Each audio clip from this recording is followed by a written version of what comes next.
Good morning, everybody. Sorry if I'm not showing myself right now. I was going to say this for a platform and interview, but I'm not. I must say this myself because nobody's going to care about it and put it away where I care about it.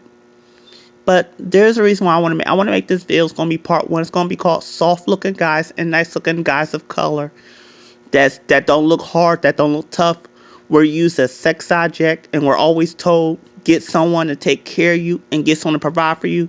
Then you're judged by your age, or you're not young enough or old enough. And I want to talk about some of the white men I dealt with that was in the black guys, but at the same time, they want to have black guys compete with other black guys of who look the best. But all the time you see this not me shading white people, all of y'all, but all the time you see white guys, whether they look good or average, they're put as someone that can someone make a safe environment where they could be dimensionalized. But people of color like me that are nice and thorough, we're used as a magnet to attract other. And also, I want to also talk to a lot of y'all older white men that sit there and do that and triangulate men of color for y'all selfish needs, and y'all think y'all gonna win with that. Y'all time is up for that. Why do y'all do that?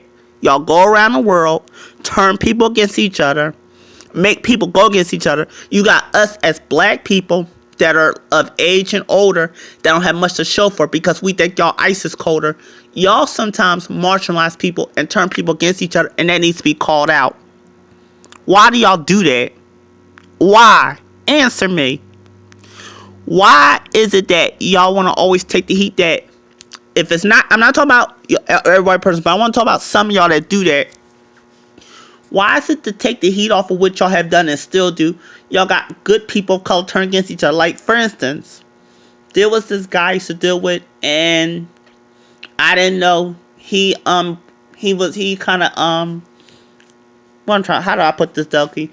There was a lot of guys I used to deal with, and I told him that when I'm in my younger years, I wanted to model and audition, and people told me, "Oh, you look good. You look good." But at the same time, there's something missing. But at the same time, I've been a sex object. And at the same time, you got people that are, like I said, black people that are of color. We're put as someone to be marginalized, or we're put as to help someone with their sexual needs and be compared. And then someone like me, like I said, when I'm not hard, because I don't talk about that, I'm somebody let me start repeating myself, take my time. Why is it that back in the day, when it used to be different varieties of black people, different skin tone, different looks, a lot of us sell, but then for the last 10 years, white people, y'all made adult magazines for white men to sell different varieties, whether you hard or not, or look soft or not. And then you want to keep black people like me and people of color. Y'all want to keep us in one dimensional. Y'all don't want us to strive. Y'all want to make it to y'all selfish needs. And you got light skinned people compete with light skinned people. You got dark skinned people compete with dark skinned people. In between shade compete with medium shade and different shades of people. And you got people like us that get old, angry, and bitter. And you keep people around, you keep hyper-aggressive black people around that had this thug mentality to intimidate and terrorize us off. And people like me that don't bother nobody, we're shunned, we're pushed to the side. Y'all don't want us to think outside the line. Yeah, I'm calling this out because I used to deal with some of y'all where y'all got my race shooting me down. You got my race bullying me, then some of y'all bully me. And y'all don't want to see, no, what it is y'all want to keep some of us around for y'all selfish needs and not let us prosper. I'm somebody that, let me tell you something, when I do my videos, I'm not out competing against nobody. I'm not out trying to look better than nobody. If you look at me right now, after being up all night drawing, and I'm gonna go out tomorrow, after being up all night drawing, putting my love into things, and I'm getting ready to put more of my pictures on Instagram, more drawing pictures on Instagram. Someone like me that care, why is it that we have this thing, people take your kindness for weakness? So this is my anger. My anger is someone like me that gives a damn, want to give a damn, want to care. Oh, there's no room for me.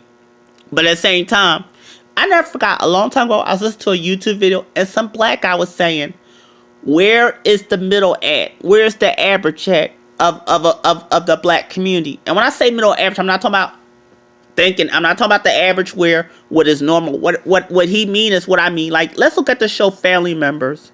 And let's look at that show, Fresh Prince of Bel-Air. Let's start with Family Matters. You look at how you had Eddie Winslow, where he was one of those guys where he was kind of popular, but he toned it down of not being arrogant, and he made a middle way. Then you look at Steve Urkel, where he was this genius, but when he became Steph, he was very highly attractive and highly popular. Then you look at bullies and arrogant people. Those are low mindset people, the low arrogant people. But the middle, I want to represent, and like I said, I don't want to be average, but I want to represent the middle in a central way.